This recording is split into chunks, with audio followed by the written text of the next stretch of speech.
Hitters at Sports Radio come together, the Neutral Zone, with your hosts, Bird Gang representative Casual E and Sean McConnell from Casual Sports, me, Jay Adams, and NFL vet Ed Smith from Easy Sports Talk. Buckle up for 60 minutes of NFL football previews and pick'ems. Hold tight as we preview this week's games with in-depth analysis and opinion and a flavor all our own. Bragging rights are on the line with the Neutral Zone Pick'em trophy up for grabs. It's the Neutral Zone. Lace them up. It is the Neutral Zone. I am your co-host, Javon J. Love Adams, and is with me as always is the one and only Casual E. Earl Burnett. What's up? And always Sean McConnell. Hey. And the gentleman that decides he's like the Kawhi Leonard of this group. He decides when the plane leaves and all that type of stuff. It's Ed Smith. What it do, baby? So we do this every week, except for last week. We took a week off, and so we gave ourselves a little bit of a vacation because welcome back, fellas. That's what's up. So we do this every week. It's our version of the football pick'em show. We keep a score, and so at the end there is a trophy that Sean will hold up that I and my youngest son are gunning for. Not yet. You got some help over there, your youngest. I got some help, but I ain't gonna front. I could have used that help this year. You better sure. Every year. You got kids in your household. You better ask somebody. Yeah, they all girls. They don't care. They might. Hey, don't try to pigeonhole them. Yeah. I know. So we break this show down into 4 segments. The first segment is blame me if you don't like the way it goes. This week I will say that it's more along the lines of the way that it's kind of the Cardinals opponents in terms of where they fall in terms of in that playoff picture as we're now entering week 13. So a lot of that stuff has to do with this. So I'll get to that when we get to those games. But this first segment is all about those games that I feel are kind of the most important or really great talking points, or great storylines. The second, because we are a Cardinals show at our core, is always about the Arizona Cardinals. The third segment, of course, that would be the second tier in terms of games. And the fourth segment, we call that the speed round in terms of what we do. So before we get into getting into that first game, so Sean, give us maybe a rundown of where we stand with the standings right now. If you could give us a recap on that. I don't like how you bring that up now that you're in first and we have to do that. I liked when you did it when I was in first and we had to do the recap, so I'm kind of mad about that. But anyways, from bottom to top, we're going to go with Earl been holding it down for 2 years strong at the bottom. We got Ed in third place with 113. Myself at 116, still trailing you, dang it. 117, you are in first, Jay. I can't believe it. We'll take it. So as long as it's not often this late in the season that I am in that spot, so we'll take it. But so let's so one of the things though, so first off, there are 2 teams on bye this week. We have the Tampa Bay Buccaneers, and every win or loss, people decide to overreact when Tampa Bay, whether he wins or loses, it's crazy how that works. And then we have the Carolina Panthers that are also on bye as well. Just something that I wanted to throw in here. I wanted to start just kind of mentioning the playoff picture. This is according to NFL.com. I'm only going to be focusing on the NFC because that's again, we're a Cardinal-centric show. So in the number 1 spot right now are the Saints at 9-2. In the number 2 spot are the Packers at 8-3. In the number 3 spot are the Seattle Seahawks at 8-3. In the number 4 spot are the New York Giants at 4-7. In the number 5 spot are the Los Angeles Rams at 7-4. In the number 6 spot are the Tampa Bay Buccaneers at at 7-5. And then bringing in the rear, number 7, the Arizona Cardinals at 6-5. And then there are some teams on the bubble, and those are ones that, again, I try to, in trying to map out this week's show, that's how we do it. So let's get into the Bills at the 49ers. The Bills at the 49ers. The Bills are coming in at 8-3. The San Francisco 49ers, a resilient bunch, are at 5-6. And if we look at that playoff picture, they are at number 10 at 5-6, and rising up, as the NFL.com would say. They're up one spot, so they're rising up. So, of course, we know that the Bills, they're trying to take advantage of this down year by the New England Patriots, and we know that the Cardinals could not take advantage of the New England Patriots. We'll get into that a little bit later. But the 49ers, again, it's the Monday night game, one of two Monday night games because of COVID. Why not? Because of COVID. So your thoughts on this one, Casual E? Yeah, first of all, let me start by saying the lucky winner of the playoffs race is the 5th seed. Ah, okay. Okay. Yeah. Hey, oh yeah. But this Buffalo Bills 49ers game is going to be a good game, I think. The 49ers are in that spot right now where they are getting healthy again, and they are going to be pushing hard behind the Cardinals, pushing hard for that 7th spot. And they got Mostert back. They got Sherman back. They're going to be getting Kittle back. And the defense just looks awesome right now. And Mullins is holding it down better than Jimmy G did. Mullins holding it the down. the last time Jimmy G was out, when he missed all of, what was it, last year? No, year before last. I'm sorry. Mm-hmm. It's one of those things where it's the girl that that's going to be this is me hanging out with Ed Smith too much. Way too much. That is going to be pretty because she got the glasses on, and that if she just let her hair down, that she's going to be pretty. And you just say, nah, it's not going to happen. Nah, she never going to take those glasses off. And that's what's happening with Mullins, given the fact that he has that he's, a couple more years of maturity underneath him and all that type of stuff. So I guess with good coaching, it's amazing what you can do. He looks a little bit more decisive than Jimmy does to me. I mean, although they both are still pretty much throwing tight ends, pretty much heavy tight end and running backs out of the backfield. But he still looks a little bit more decisive throwing the ball to me. But this is going to come down to that defense slowing down the Buffalo Bills offense. Can Josh Allen stand within that rush and that the 49ers rough and tough defense and throw the ball the way he's been throwing the ball? And I don't think he's going to be able to, score as many points as Buffalo's normally scoring. So I see the 49ers actually upsetting this game from a defensive standpoint, that they will hold the Buffalo Bills under their usual point total. So I'm going with the Niners in that running game, and Kyle Shanahan and that dang on style of what he does with those running plays is just amazing what he does. So they're on their way up, man. They pushed to that 6-6. It's over with. All right. What you got, Sean? Yeah, the 49ers are starting to show us something this year, but in my opinion, it's too little too late. Buffalo is rested, wanting to hold on to the division. Miami's right behind them, and this needs to be a statement game from Buffalo versus a game of desperation for San Fran. So I'm saying I'm going to go with the Bills on this one because I think they are ready to rise to the occasion, show that they are going to hold down to the division for years to come. And it starts here. It's a building block game, and they have to get this game. So I'm going Bills on the road, although it is close to a 50-50 game. I'm going to go Bills. Indeed. So let's move on to go ahead, Casual. You, Jay, what you got? Who you got? Yeah, we got to know your picks all year. You've been hiding them and getting in the first place is BS. There is no Thursday game this week, so I haven't even picked yet. There's no Thursday game, so that's there's no Thursday game. Typically, one of the things that you're not taking this peek behind the curtains is that I will go and I'll before we end up going, I'll say last few weeks, of course, not last week notwithstanding, because I picked last week, so that's why we kept the lead. But I'll bring my son in when he's done with his schoolwork, and I'll say, hey, here you go, here are the games, and then he'll go ahead and pick. And so I try to do it before our Thursday show because there's a Thursday game. So I just haven't done it. But don't worry, I'm not gonna try to.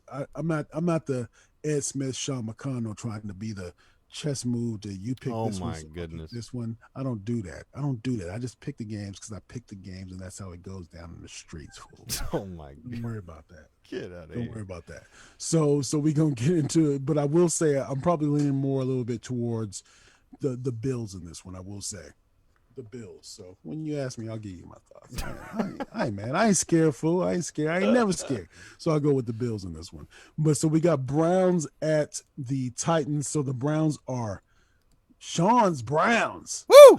Because he keeps picking them all every week.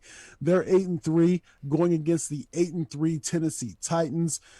So this is one of those things. I mean, man, I mean the Browns are 8-3. I mean, it's one of those things. I mean, people are happy about it. I don't know what you can say. I mean, this is the interesting thing when you have expectations. So this is we'll get to this, of course, in the second segment, but maybe there's some type of parallel, gentlemen, when there were so many, maybe in the case of the Browns last season, there were so many early high expectations because of what they did in the off season, coming in, of course, with Odell Beckham and all that type of stuff, and so the fans were expecting a Super Bowl run and all these types of different things, at least the playoffs, and of course, we know that those were unfulfilled, unrealized expectations. Could that be something that's going on similar with the Arizona Cardinals because of what they had in terms of early success, and then the fan base and the media, because there's been such a long time between going back to the playoffs that they want it so bad. So then because they raise their expectations when maybe the team isn't ready to take that next step. But who knows when it comes with the Cleveland Browns. But, the Tennessee Titans, they running back is that dude. Nobody wants to be able to try to tackle him when it comes to the fourth quarter, because he'll bruise you all game long. What you got in this one, Sean? The Browns, right? Like you said, this is my team. I love to pick them. They're picking up wins. They're finding a groove. But what Tennessee did to the Colts just shows me that they're ready and they're getting into postseason form. This is a week where I am not picking the Browns. I'm picking the Titans. They're going to control the ball, time of possession, and the game, and they're going to embarrass the Browns. They just are. They're going to embarrass them. It's going to be rough. Interesting. Yeah. Interesting. So what you got on this one, Casual E? Man, yeah, if you know what's best for you, you won't pick the Browns in this one. I mean, when you look at it though, this is a test for the Cleveland Browns actually, because I don't really. I mean, that 8-3 is there. It is what it is. You can't take it away from them. But it's an 8-3 based on a favorable schedule. Based on it, they are just good enough to beat the mediocre, and that's okay. I mean, I guess if they're on your schedule, go ahead and take them out. Right. Here are their wins. They beat the Bengals twice. Woo. Washington football team. The Dallas Cowboys. Who? Houston Texans. Who? Philadelphia Eagles. Who? Jacksonville Jaguars. And one significant win, they beat the Colts. That's a favorable schedule. Okay. So, hey, 8-3 out of that, and you took it out, and you got your 8 wins. Hey, but look at the elite teams that are coming up on your schedule next: Tennessee and Baltimore and Pittsburgh. Whew. Those will be all 3 losses for this. Call that the meat grinder. Browns team. So, hey, they got this Titans team is going to just do what the Titans do. But one thing that they do have, they have another beast on the other side that runs the ball pretty damn good too. Chubb is not no joke. So. Yeah. Who's going to have the better defense that can stop the run? That's what this is going to come down to. And right now, the Browns are 17th stopping the run, and the Titans are 25. But these are two different avenues or 2 different monsters that you're trying to stop. So all those numbers get thrown out of the window. They don't mean a damn thing. So this is going to come down to the Titans and Henry, and also Tannehill is the real deal. Let's stop looking past him. I guess Tannehill is you right. A quarterback in the NFL on a winning team that he's orchestrating. Yeah. Can't you take that from him? Needs the right scheme. Exactly. Exactly. Pick the Browns, Jay. Go ahead. Pick the Browns. Let me throw this in at you, too. The Titans have taken over the Ravens spot from last year. Oh, yeah. As that elite in the AFC. They have taken a Raven, and the Ravens are going in a toilet right now, but a little bit, different story. But I'm taking the Titans and Derrick Henry in this one. All right. So this one we have the Giants at the Seahawks, and again with the Seahawks, we have the Seahawks are at the number 3 spot in the playoff picture, and again, it's ridiculous. It makes no sense. But the Giants are number 4 at 4-7. So, gentlemen, correct me if I'm wrong, but the Giants would host a playoff game, right? That's darn right. And they'll be playing this Seattle team if everything holds the serve, right? Good Lord. And so, all right, man. I mean, you whatever. So one of the things that the Seattle Seahawks were doing in the beginning of the year, and I got sick of it, was the whole let Russ cook thing. Russ cook, let Russ cook. I got so But I tired think, of that, man. yeah, I got sick of that too. But I think one of the biggest things is, given the fact that their defense isn't where they need it to be, is that you have to really have some type of balance. We listen to the Cardinals broadcast, and so we hear Ron Wolfley always talk about the 3-dimensional offense with the running game, the passing game, and of course play action. So when you have with the running game, as with the last game by the Seattle Seahawks, they were able to really get some type of balance to be able to give Russell Wilson a little bit more of an opportunity. So how do you guys see this one playing out? It's crazy how this is. We'll talk about the Eagles, unfortunately, later on. In this division that this NFC East is just still up for grabs. Somebody's going to win this thing under 500. It's crazy, and I don't think it's going to be one game under 500. There might be multiple games under 500. But how do you see this one playing out, Casual E? Oh man, it's not going to even be a contest. It's going to look sort of like the Seahawks and Eagles game just we saw last week. Giants will hang around a little bit defensive wise because the Seahawks are just horrible on defense. So you might get a few passes here and there. Only thing is if Daniel Jones is not playing, how do you pass the ball? So I mean, Colt McCoy is serviceable, but he's not the guy that you're going to be afraid of throwing the ball. Colt McCoy. ... Still in the league. Still in the league. Exactly. So it ain't a defense he haven't seen. So he should be able to exploit this defense. They still last in every category defensively. The Seahawks are. So, I mean, but one thing I'm going to say, they're going to win the game. Seattle will win the game, and their easy schedule is going to win them the West handily. They're going to be 11-3 before they play anybody significant. And those last two games are going to be their division foes. So they're going to win this division handily, at least 12-4 or 13-3. So I mean, yeah, they'll wipe these Giants out with no problem. Oh, and by the way, they get another weapon back for those last two games. Josh Gordon has been reinstated. Man, how many lives? And now that the weed thing has changed in the NFL, and all these things have changed, maybe he can hang around in the league a little longer than 2 weeks. We'll see, but I don't know. We'll see. What you got on this one, Sean? The first place Giants are going to lose this game. I'd love to see them play spoiler, but they are squeaking out wins against crappy teams. I just don't see it happening. I don't. I wish that I could pick them. I wish I was bold enough to do so, but this is not a safe pick by any means. So it's Seattle at home handedly. And guys, the NFC East is coming in the playoffs. 5 wins are going to win that division. That's what we're talking about Monday. 5 wins. 5 wins are going to win. Lord. I looked at the schedule too, Sean. When we're doing it, I was like, he's absolutely right. I don't see a 6th win for none of these teams. Not a 6th win, no. 5 wins. Yeah. You were all saying Washington's looking good. They're going through the meat grinder starting this weekend. They're not going to win another game. Oh, Lord. So let's move on to the Jaguars at the Vikings. And you say, Jay, why would you put this in here? And again, it's the playoff picture. The only reason is because the Vikings sit at number 8 in the playoff picture.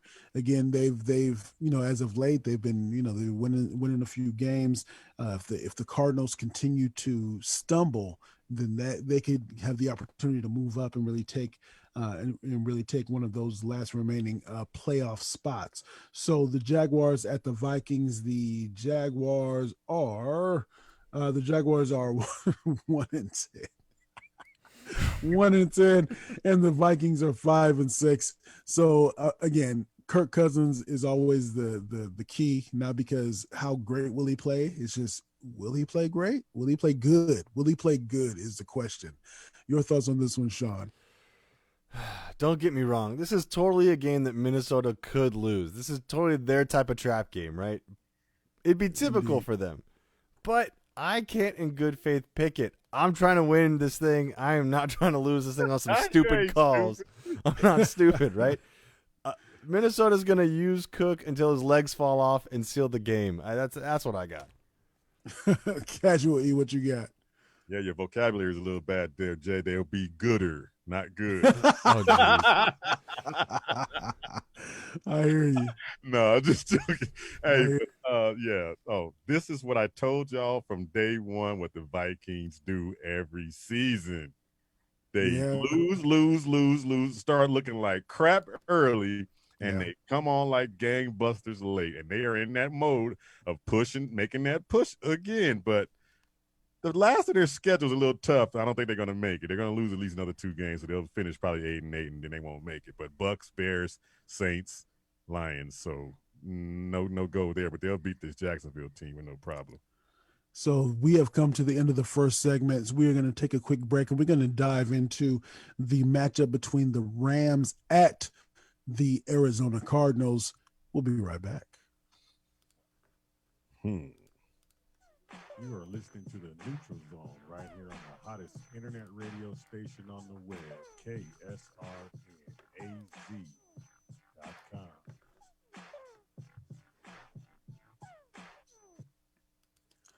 It is the Neutral Zone. I am your co-host, Javon J. Love Adams, of course, joined by the one and only Sean McConnell and Casual E. Earl Burnett. This is the part of the show where we like to take a deeper dive into the one and only Arizona Cardinals. Again, we at our core, we are an Arizona Cardinals show. So the Arizona Cardinals came up short against the New England Patriots. It was a perfect opportunity to really be able to continue to hypnotize the Valley and to really captivate those people who were kind of maybe on the fence, so to speak, when it comes to the Arizona Cardinals. A lot of different things that we can get into, but one of the things that just some various questions, because the Cardinals will be facing the Los Angeles Rams, and this gives them an opportunity to be able to where the Rams stand, where we have the Rams are number 5 in the playoff picture. They are second in the NFC West at 7-4. So far, the Arizona Cardinals have not been able to beat the McVay-led Rams. But here's a couple of different things that I wrote down when Ed and I talked for the Believe in the Arizona Cardinals podcast. Is the frustration locally warranted? Did the expectations get out of hand too fast? Cardinals, they're 1-3 in the last 4 games. And if it wasn't for that Hail Murray, then they'd be 0-4. So, and of course, that goes without saying. If they lost the other game, they'd be 0-4. But the way in which they won that game, it wasn't as if they wanted it in resounding fashion. So, and then currently they're 7th in the playoff hunt. What, if anything, do you guys think is wrong with the offense? And then, of course, the special teams let the team down against the Patriots. So, your thoughts on this game, or even taking a second to reflect upon the Patriots game as we look ahead to what's going to happen, what you think is going to happen with the Los Angeles Rams. Let's start with you, Casual E. Man, I told y'all on the Casual Sports Show on Monday, this game scares me. But if football had a horror sequel, this would be it. Cardinals versus Rams Part 9. Because 7 out of 8 we've lost to this team. We just cannot beat this team. This team has our number. The good news would be the last time we played them, it was respectable. It wasn't the blowouts that every other win was or loss was. Every win that we've lost, every time we've played this team, they 30-plus points, and they blow the Cardinals out. There's a couple of 33 or 34 to nothings in there. You know what I mean? It's just we just don't get up to match this team's intensity for some reason. But last year was this exact same team, minus, of course, DeAndre Hopkins, and now they lost 31-24. So I'll figure they're starting to figure the Rams out, but we'll see. I get really scared about those wide receivers on their team. And if we can't get pressure on Goff, that drag route that Cooper Kupp, Woods, and Reynolds, all those guys run the drag route, crossing routes, we can't cover that. Patrick can't cover it. None of our DBs can cover that. And If we don't get pressure on Goff, they will eat this defense alive in big plays. And so that's just part of what I'm going with. I know Sean has some stuff we can go with, right now. Real quick, just to interrupt you, do you think that Goff, with his high level of inconsistency, is the key to this game, then, Casual E, possibly? Well, I'm going to tell you this. I watched that Rams and 49ers game last week again, and the intensity and the physicality of that game was off the charts. Those two teams were going head to head, and I put the Cardinals in that game with those two guys. Those two, we don't even match comparison wise. We're the finesse team for sure. And can we get to Goff and force them to play that way? We'll see.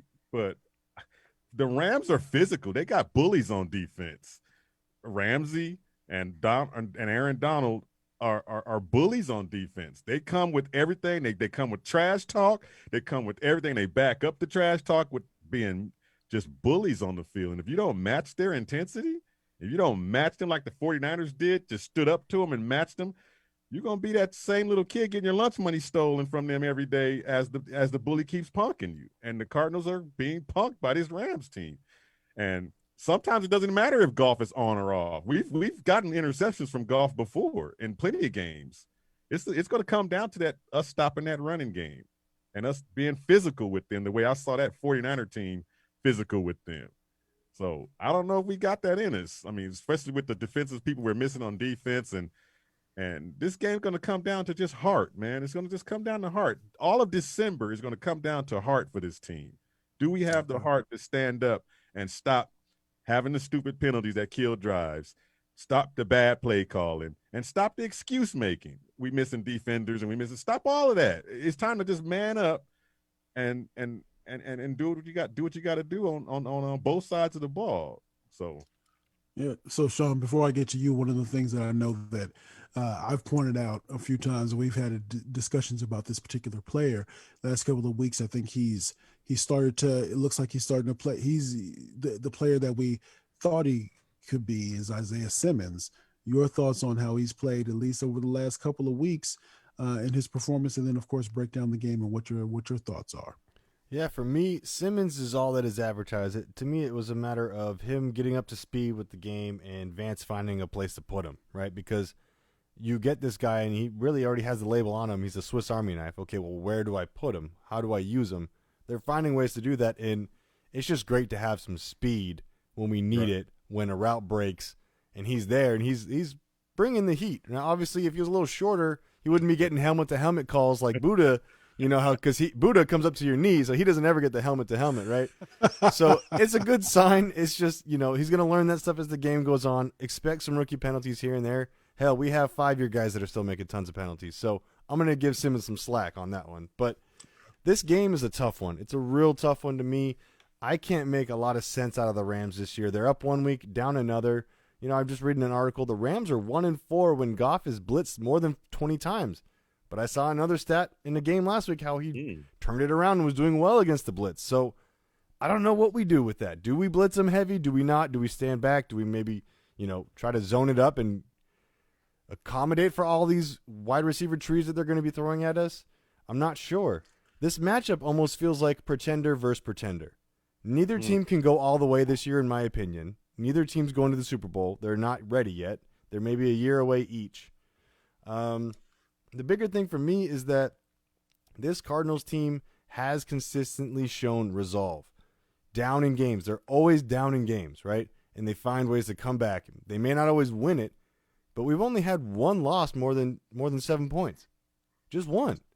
That shows a team that's always fighting back and finding a way to get into games. Maybe they're narrowing or overcoming deficits, but they're redeeming themselves. My gut is going to go with the Cardinals on this one. I know it's more of a heart and gut thing for me. They're going to want that ugly game in the rear view real quick, fast, in a hurry from last week, because that game was real bad from basically everyone, except for, I would say, the defense that found a way to stop a lot of things, even though it's the Patriots this year. There's not much to stop. The one thing I want to say is it will be interesting to see how we use Hopkins in this game. We haven't seen him versus Ramsey yet. We're not really sure how the matchup's going to go, but we need to find out. Don't avoid the matchup, Cliff. If you have it, you brought him here for a reason. You take the matchup, you see what you get, but you keep forcing the issue because that's what you brought him here for.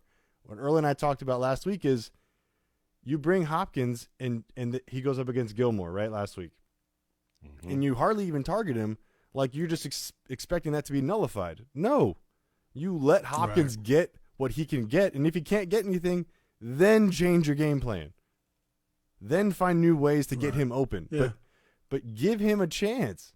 You have to do that. Yeah. Right. Have to force that issue for sure. Oh yeah. I'm gonna be an advocate for Isaiah Simmons right here. When you got on him about the penalty, and I'll give him credit for it. I'm gonna play you guys something real quick because this is something Cam was not a penalty. No. They called it. Listen to this though. I'm gonna play this. Andrea Kramer, her sideline report coming back from halftime. Okay, listen to what she said. To see more in this tight ball game. I asked him a question about Cam Newton. Speaking for the defense, he says they do that a lot with those designed runs. We just got to hit him. Did you catch her last words? Just got to hit him. We just got to hit him. Now, if you're a rookie and you hear that from your coach, Cliff, did you call the code red to hit Cam Newton? And the rookie just followed what you told him to do? I saw that. I was like, wait a minute. That rookie did what his coach told him to do. Hit that fool. Keep going after him and hit him. And he got 2 penalties trying to hit Cam Newton. That's a rookie you're talking to. He had instructions to do what he did in that game. I can't really blame him for that. I can't. I mean, in that situation, you get him out of bounds. Yeah, don't get the 15 because of your head, but he was doing what his coach told him to do. I thought that was pretty interesting. She just told us what Cliff told him to do. That's hit Cam Newton. Yeah. Check you out. Listen to the code red out on him. Play, reverse. Play, reverse. Play, reverse. Play, reverse. Play, us, reverse. Us media got eyes like antenna. I mean, ears like antennas. Like, he just said that. So I want to ask this then. So since we're talking about media guys and all this stuff, did the expectations rise too far, too fast when it came to this Arizona Cardinals team? Because it is what it is. I mean, they can come after me. I'm just a dude that just likes to run and drink IPAs. But I heard Dan Bickley really going in terms of just with all kinds of different theories about why is it with Cliff and with Kyler, and maybe could it be? I mean, he didn't say this was going to happen. So I definitely want to say this, but he said that what if that Kyler's just not happy about the way that Cliff is calling these games and the offense that he's running. And so he calls up his old coach at Oklahoma and says, hey, why don't you come on out here? And just these different things, because there's such a high level of raised expectations. Maybe they're not ready to take that next leap. And I think, Sean, you mentioned it, next year might be the year, but because you start out with, you get to that second, quarter poll, you're 5-2. And so now people are thinking, man, 5-2, what can we do? Where, the possibilities are limitless. And that's what it makes me think. So that's one question. The other is, how comfortable are you guys with these end of half and end of game scenarios with your offensive defensive coordinators in terms of the way in which they're calling these games? So first, did the expectations get too far out of whack too fast? And then how much confidence do you have in the end of half and end of game scenarios with the coordinators? And we'll start with you, Sean. Yeah, to me, I was one to rode that train real quick in a hurry. Like, this is it. It's all coming together. It's all coming together.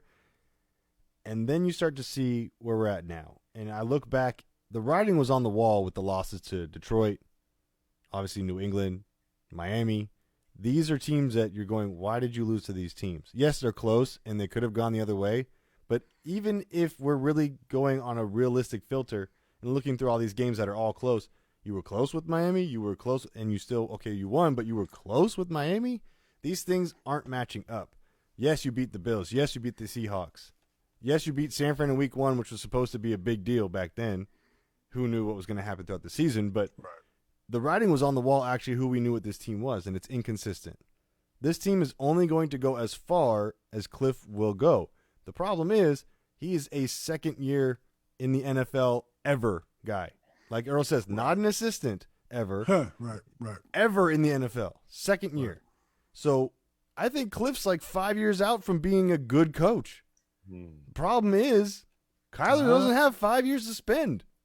Right. We got guys that we've been trying to keep alive on a freaking ventilator to get a ring. He wears number 11. He's right over here. We're trying to keep this guy alive long enough to get him one. So the expectations are high. They rose high so quick, and obviously they're getting brought down. To me, next year is the real barometer. Is Cliff going to shore up this stuff? Is he going to get strict on disciplining stupid penalties after week 3? Because we've been still having them since then. Are you going to actually toughen up? Are you going to take away the cell phone breaks? Are you going to be a good coach? These are the things we need to see because you'll be gone. I'm sorry. Keim loves Kyler more than you. You'll be gone. True indeed. True, What you man. got, Casual E? And he answered my question to a T because that's exactly where I was going for both of those questions you had. For game time scenarios and expectations, it's all coming down to we have a second-year coach, and the question's going to come down to how long does it really take? What's the difference? How long does it take for a rookie player to transition from college to the pros and as a player? And how long does it take for a coach to make that transition? Well, guess what? The player only has one job. He can transition doing one position. The coach got a whole lot more to transition. And this guy has not transitioned a lot of things. Speaking of especially when it comes to clock management, when it comes to when and when not to use your timeouts. My goodness, how do you give New England a timeout before the 3rd and 13? That's ridiculous. You run that clock down. I mean, that's football 101. Cliff has not transitioned from college to pros. And that's going to be our issue until he gets that, until he sews that up. Who knows how long that's going to take? Sean could be right. 5 years could be, it takes a while to become a winning coach. I mean, there are a lot of coaches that started out and lost a lot before they, became Bill Belichick coaches. Exactly. And so my point with that is, Steve Keim, it's going to come back to you a little bit. This is why you don't hire a college coach who's never had NFL experience. If you're going to do that and you want to be hire the next Sean McVay, but hire the next Sean McVay that's an assistant behind somebody in the NFL. You don't just bring the college coach, because like Sean is talking about, the kid stuff. It's cell phone. Give the kids their cell phones and need their cell phone time. That's kid stuff. That's college stuff. That's college stuff. These are grown freaking men that need discipline from their head coach. So yeah, expectations high. Yep. And these game time scenarios going to keep happening until Cliff can make the transition. And I don't see it happening this year, maybe not even next year. It's going to be a long road. They should be running up downs until we don't have another false start again. That's the kind of toughness they need. Up downs out of your pocket too. Start finding foods. Nobody's in the stands. Thank you. Nobody's in the stands. How does that happen? You know your own quarterback's cadence and you know his voice. How are you being jumped off by your own quarterback? Man, yeah. So I wanted to take a little bit of extra time because that's what we can do. We appreciate it. So let's move on to the Saints at the Falcons. The Saints, man, Taysom Hill. How many dudes you know? On my fantasy team, baby. Anyway, 2 wins straight. Taysom Hill, the New Orleans Saints are 9-2. They will be facing the 4-7 Atlanta Falcons. This is just to see how long this Taysom Hill experience goes on, because last week he didn't have as much impact as he had the week before. But of course, you win the game, and that's what counts. But what did you guys think about this one, Casual E? Oh no! Uh-oh!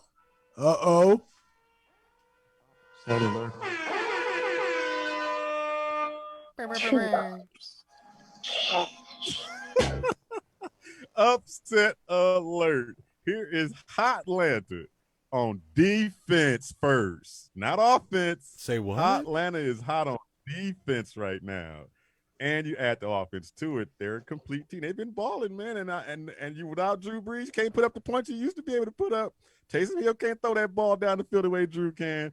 If the defense, the Falcons been playing the way they have been playing, they can stop that, trap him in a box, keep him in a box, and keep him under control running the ball. Oh, they're going to put points up on this team. Atlanta going to put points up on this team. What you got, Sean? Look, we can't all be as bold as Earl. Hey. I can see this. I can see this being a 50-50 game. I can see that. But Hill running an RPO with Kamara is pretty dangerous, and the Falcons love to give away games late. They still do it. They didn't forget that in a couple of weeks. Playing the Raiders. Yeah, so unless they're playing the Raiders, the one team that seems to be their kryptonite. Which tells me they can handle the running game. If they can handle Josh Jacobs the way they handle that Raider team, they can. Well, no, they can't. Kamara like that. No, not Kamara like that. So I'm going to say Saints. They put up a lot of yards. The Falcons put up a lot of yards on offense, but they allow a lot on defense. Still, that number is still bad overall.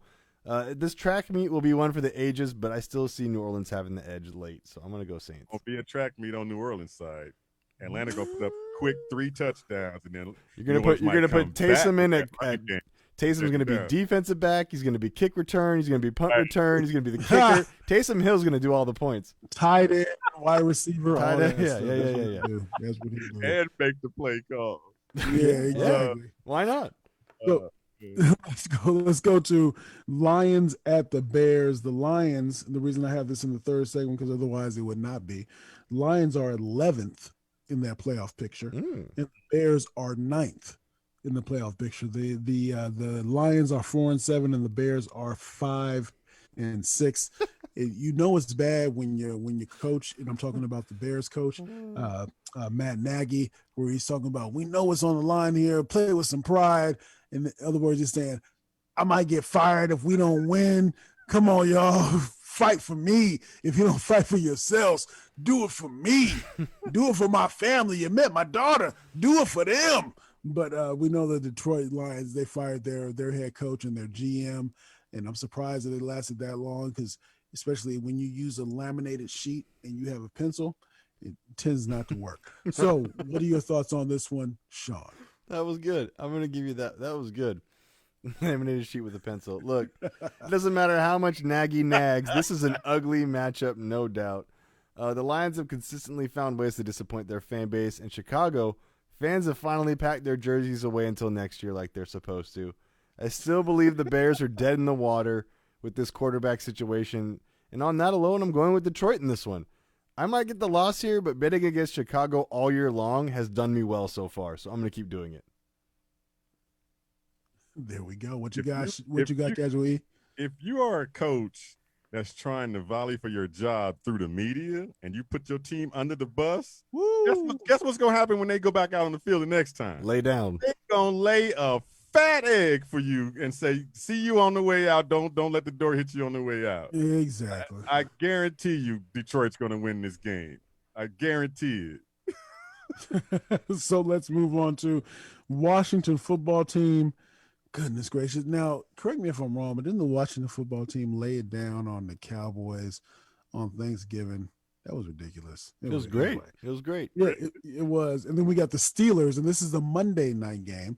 And for those who catching in late, coming in late or whatever it is, we want to say thank you. He's Earl, he's Sean, I'm Jay. And because of COVID, all this stuff gets moved around. So we have 2 Monday night games, and then we have 1 Tuesday game.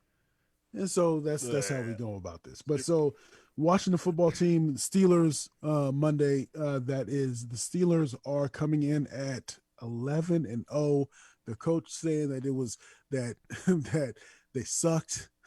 Coach saying that essentially they played like a JV squad. Every time the quarterback for the Washington team, every time what was my man Smith, make sure Alex Smith drops back, I cringe. I just don't like to watch it because I just feel that he's gonna get snapped like a toothpick, and I hope that's not the case.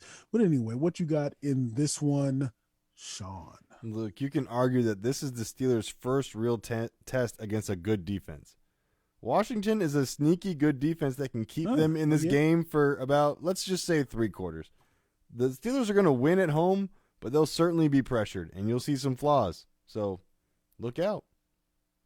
That's actually a good point, and I see he's probably right on point with that it will be a closer game than everybody's making out what it should be. And the media will freak out about it. Yeah, exactly. Right. Well, they actually played some good defense. And then you also got to give Washington a little bit more incentive. They are trying to still win that division. Yeah. So, them and the Eagles, yes, sir. Yeah, yes. but certainly true. know they ain't got a shot. At least right now, Washington is at least going in the right direction. Those other three teams are going still opposite direction. They need to all go home.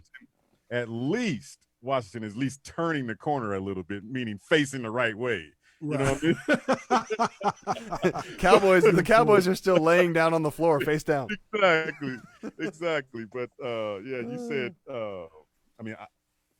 this Washington football team, though. I mean, that with that high school offense, I don't see them being able to, like you said, keep up with Pittsburgh. But it's the defense you have to focus on, and Pittsburgh will grind out another ugly win like they did in that Baltimore game with this Washington team, because this Washington football team's got a pretty good defense, especially that Chase Young is coming on right now. There you go. Man. Chase Young looked like me when I was, in my 20s, man. Oh, my gosh. Ripped and big. But so let's move on to Broncos at Chiefs. It's the Sunday night game. The Broncos are 4-7. We'll see how many quarterbacks they have available. And then the Kansas City Chiefs 10-1. That one, I got to point it out. That's that one hung on them by the mother effing Raiders. But anyway, we'll take it. Should have been two with them Raiders. Should have been two. Tell me about it. Gave up that last drive, like the last second. Tell me about it. They went on like a 6-minute drive. That was just crazy. But so the Broncos at the Chiefs. This seems like a no-brainer that the Chiefs will just be able to pull it home. The reason I put them in this third segment is just because you want to see, can the Chiefs, are they starting to really round into form? One of the things we always hear players and coaches say is that you don't want to hit your peak too early because of with the playoffs, etc. So I wanted to get your thoughts on this one. Casual E, what you got? Well, they can practice in this game, and you don't have to worry about hitting a peak or anything. The Broncos, regardless of a receiver quarterbacking, the coach's quarterbacking, or their actual quarterback, it's not going to matter. This Chiefs team is way too good. They can come out here and work on things and prepare for the playoffs, things that they can work on and, to see what it looks like on real game time action. So, yeah, Chiefs are running away with this one. Sean? Look, it's going to take a whole lot more than a room full of recovering quarterbacks to compete against the best one in the game, even when his own teammate thinks he's garbage when he first saw him. KC wins blindfolded. All right. So let's move on to Cowboys at Baltimore. It's not often that we dig deep into like a third segment kind of a team, but so the Cowboys 3-8, whatever. The Baltimore Ravens are 6-5. What is wrong with Baltimore in terms of I contend, and this is one of the things that maybe it's because I was been reading a little bit too much or whatever, but it's the offensive coordinator of the Baltimore Ravens that maybe has a lot to do. And then of course, because maybe there aren't any receivers for the quarterback to throw to, but your thoughts, I know we talked about this maybe 2 or 3 weeks ago, but your thoughts on why the Ravens just aren't quite curling right. Sean, what are your thoughts on this game, and why do you think that the Ravens are underperforming? They're definitely underperforming, and I think it's kind of a couple reasons. We're not having a good run game show out by Ingram and company. I think the offensive line has been suspect at times. You see Jackson just running for his life a lot. And yeah, there may not be enough receivers, but he can't get the ball to them, whether or not they're open or it's accurate or it's rushed or what have you. It's a complete and utter discombobulation, right? But luckily for Baltimore, Zach Martin is out for Dallas, which means more backup linemen going for Dalton, which means more hits on Dalton. Baltimore will coast like almost every team that has played Dallas this year, so they'll still win. Okay, what you got, Casual E? Yeah, the reason is the same reason that the Cardinals are going through right now. Can the Cardinals win without Kyler Murray running? Okay, now you turn her back on the other side with Lamar Jackson. People have figured him out. If you can hold him down to those exciting runs, we haven't seen a lot of exciting runs from Lamar Jackson, have we? Not Big really. trust. that, hey, now it's like, hey, if we No can just trust. keep him under wraps, he can't beat you throwing the ball. And it's been proven he can't beat you throwing the ball. He cannot throw the ball to wide receivers. I've been saying that for the last month. He cannot. I don't care if he's got a star wide receiver. He can't read the defenses to throw to wide receivers. He throws to his tight end and his running back, and he runs. Wide receivers do not get the ball in the Ravens offense. Is that the coordinator and the quarterback just don't trust each other or whatever? They don't think he can do whatever. Who knows? Big But trust, I'm looking no at trust. tape. I'm looking at Lamar Jackson myself. Inaccurate when he's throwing those outside routes to wide receivers, but he's dead on when it comes to throwing that tight end down the middle. He's dead on. He can throw it to tight end easily. He has regressed because he has not gotten more. He hasn't gotten better at throwing the ball downfield. That's what it comes down to. There you go. There you go. So let's move on to the Raiders at the Jets. I swear, the way the Raiders are performing right now remind me a little bit of the Arizona Cardinals, because as they started to perform, they came out the gate. And then, I tried to be realistic with my expectations, but I got a little bit unrealistic and said, we get is all the ceiling raises. The ceiling is the roof, as Michael Jordan would say. And so this, the Raiders are 6-5 now. The 0-11 Jets. As you get deeper into the season, you don't want to be that 04's team first win. You don't want to be that. Don't be that. I'm not talking to y'all right now. I'm talking to whoever's listening in the Raider world. Come on, y'all. You don't want to be that one. Don't be that one. Don't be that one. Don't be that one. But what y'all got in this one? What you got, Casual E? This could be the game that they be that one. I'm telling you. I'm telling you, when you look at the tape of what they did last week, the good thing is that they could be seething right now, ticked off that they played so damn bad. So that might help, but man, you can't let this be that one. I mean, the Raiders to me are still a real contender in the playoffs. I'm not gonna say Super Bowl, but playoffs, they're still a contender. So they'll turn this thing around and then beat this Jets team. How they beat them is gonna be a question, but they're gonna beat them at some point. Good Lord. Sean, what you got, man? Yeah, Raiders dropping 2 straight brought them back to earth a little bit. Luckily, they faced the Jets, who don't even know what planet they're on, so the Raiders are going to win. Got you. Adam Gase is still lying about calling the plays. Every week you got to say his name. I see you, Sean. I see you. Man, I don't see anything. Rolling, man. Oh man! So we got the Bengals at the Dolphins, the 2-8-1 Bengals at the 7-4 Dolphins. Fitzpatrick is in, doing his thing again, and then when he gets the job taken away from him again, he'll probably start crying again. I don't know. It's like a country song or something like that, or like some messed up hip hop love song. So what you got in this one, Casual E? Man, I would have loved to see Burrow. I would have loved to have seen Burrow versus Tua in this game, but the Dolphins' defense is still good enough to beat a shorthanded Bengals team, so they'll get the win. Sean, what you got? Yeah, Burrow was the only player on that team that ever made me wonder if they were going to be in a game or not. It was the only thing that was like the only positive factor. No Burrow, no win. So Dolphins. Since we were off last week, we didn't get to talk about the Burrow injury. I mean, it won't be until around this time next year that he ends up playing again. I mean, and from all the things that I watched a little bit of a couple of games, I didn't watch a whole lot, but some of the things that you read and that the people that are in the know would say about Burrow was that he looked like the real deal. What did you guys think about Burrow in terms of what you saw of him this season? Let's start with you, Casual E. Oh, I personally thought he wasn't going to be this good, but he has shown that it's the smarts of a quarterback that make the difference. If you can come into the league being able to read defenses already, right, you're ahead of the curve. And he has been ahead of the curve because he can read them defenses. And the dude was legit, almost on that level of Luck and Peyton Manning when they came in. Okay. So he was good. What you think, Sean? Doing just about the same thing too. Except for that terrible haircut he got, but what you think, Sean? Yeah, I was really excited with what I saw with Burrow.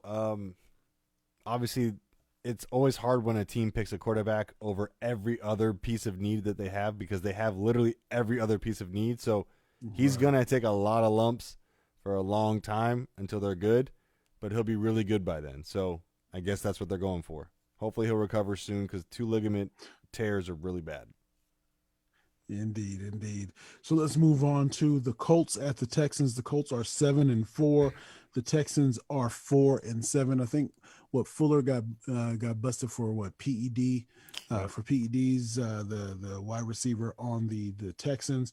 This is one of those things where Indianapolis can try to get continue to try to prepare themselves as they maybe go into the playoffs. We know the Texans, their season is a lost cause. But what do you think on this one, Sean? Yeah, I mean, with Fuller, I think Houston could have pulled an upset possibly, just because they can shock some teams. Like they're still, like you said, lost season, but they're still trying to play for some pride. The Colts, I still don't really believe in the Colts. I know they're going to win this game because their defense is held up in every game with the exception of last week. It's going to fall apart sometime. I just don't know when. Got you. What you got, Casual E? I predict a 200-yard running day for David Johnson. Wait. Oh, he ain't even out there no more. Oh, my goodness. Damn. Okay, my bad. No, just kidding. I got coached in this one. What happened with David Johnson? Another season down the drain. Like hurt, can't be on the field anymore. Well, can't get right. Can't get right. Exactly. Well said, Sean. Well said. So we got the Patriots at the Chargers. The Patriots,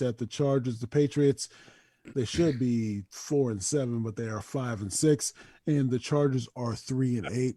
Is the head coach of the Anthony Lynn, right? Mm-hmm. Yeah, Anthony Lynn. He's out at the end of this year, right? I mean, it's not really he can do after this game if you don't win it. That's true too. That's you a fool. Speaking along those lines, what you got in this one, Casual E? I gotta say it though. We can't turn this into it's unfair that the brother gets taken. No, this has made some bad coaching choices on the field when it comes to clock management and getting his team in the right position to win games. You make bad calls, you cost your team wins. And I'm gonna tell you another thing. Yeah. Conservative gets you beat every damn time. Okay. That's the Cardinals. Sean, what you got? Yeah, this is a toss-up game for me here. I think the edge goes to Belichick, so the Patriots win by default. Man, we know, and I know you guys know, the QB rating, quarterback rating of Newton was 23.57 or something like that. 23.3 or 5, yeah, 23.5, yeah. Good Lord, yeah. I mean, and we gave him the run on that 3rd and 13 rather than sitting back and let him throw the ball to us because he can't throw it. You could literally you could have 3 times as much yards and it's not going to matter. They find ways to win with a third of the yards that you have. That's true. It's crazy. It hurts. So the final game is the Green Bay Packers at 8-3 against the Philadelphia Eagles at 3-7-1. So the Eagles are going to Green Bay.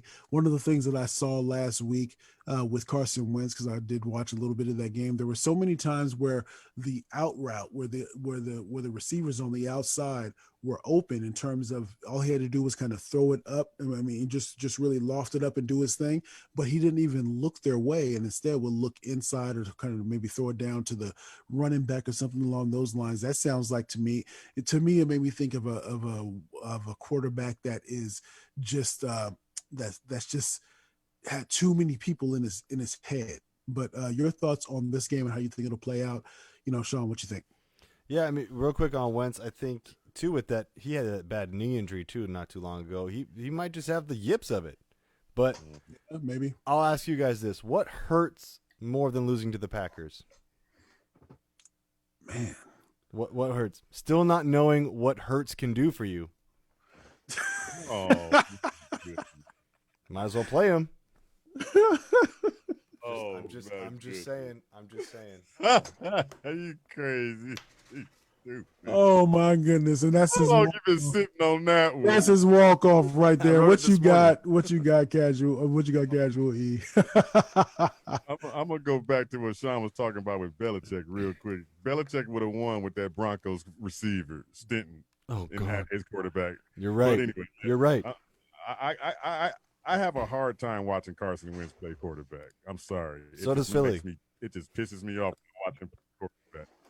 I just like, dude, will you please throw the damn ball away? He loves taking hits. He loves to just hold on to the ball and take those turn sacks it over and take those sacks and all this stuff. So, yeah, Sean could be right. It could be the injury, and at the same time, it's just sometimes you just got those quarterbacks that really don't get it. And this is one of those dudes. And I can't. I mean, the Packers should run away with this one with no problem, easy. Indeed. So that brings us to the end of another great episode of the Neutral Zone. It is again, it's Javon J. Love Adams, Casual E. Earl Burnett, Sean McConnell, and our missing brother is Ed Easy Smith. We do this every Thursday around this time. Tell a friend about what we got going on here at the Neutral Zone here at KSRNAZ.com. Until then, as we always like to say around this time, you can. Peace. Yeah.